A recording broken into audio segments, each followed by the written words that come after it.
Friends, 2022 ഒരു എൻഡോർക്കാണ്.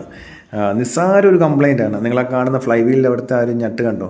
അത് just ഒന്ന് ലൂസായപ്പോൾ ഒരു വണ്ടിക്കകത്ത് എന്തൊക്കെ നടന്നിട്ടുണ്ടെന്ന് നിങ്ങൾ ജസ്റ്റ് ഒന്ന് കാണണം. പല സുഹൃത്തുക്കളും സത്യം പറഞ്ഞാൽ സൗണ്ട് വന്നിട്ട് കൂടെ വണ്ടി പണിയാത്ത കസ്റ്റമേഴ്സ് ഉണ്ട് നമ്മുടെ ഇടയിൽ. അപ്പോൾ ഞാൻ ആരെയും കുറ്റപ്പെടുത്തിയതല്ല. ഞാൻ ഈ ഒരു കസ്റ്റമറിനോട് ഞാൻ പറഞ്ഞതാണ്. കസ്റ്റമറിനോട് ഞാൻ നേരത്തെ സൗണ്ട് വന്നപ്പോൾ തന്നെ പറഞ്ഞു, ചേട്ടാ ഇത് അഴിച്ച് പണിയണം, ഇന്ന കംപ്ലൈൻ്റ് ആണെന്ന് വരെ ഞങ്ങൾ കാര്യമായിട്ട് പറഞ്ഞു. പുള്ളി കാര്യമാക്കിയില്ല.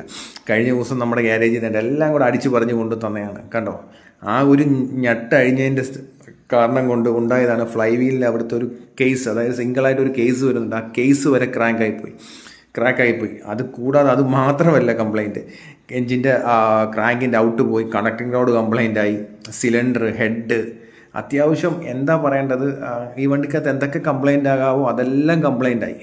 അപ്പം പല സുഹൃത്തുക്കളും ഈ സൗണ്ടൊക്കെ ഉണ്ടായ വലിയ കാര്യമാക്കത്തില്ല, അങ്ങ് ഓടിക്കുന്നവർക്ക് വേണ്ടിയുള്ള ഒരു വീഡിയോ ആണ് സത്യം പറഞ്ഞാൽ ഇത്.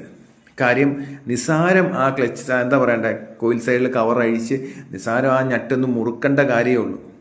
ആ ഒരു മുറുക്കാൻ പോലും ടൈം ഇല്ലാതെ കിടന്ന് ഓടിയവരുടെ അവസ്ഥയാണ് ഈ കാണുന്നത്. 50 രൂപയ്ക്ക് ചെയ്യേണ്ട പണി 50,000 രൂപ കൊണ്ട് തരുന്ന ആൾക്ക്. അപ്പോൾ നിങ്ങളെപ്പോലുള്ളവരുണ്ടെങ്കിൽ ഞങ്ങളെപ്പോലുള്ളവർ രക്ഷപ്പെടും സത്യം പറഞ്ഞാൽ.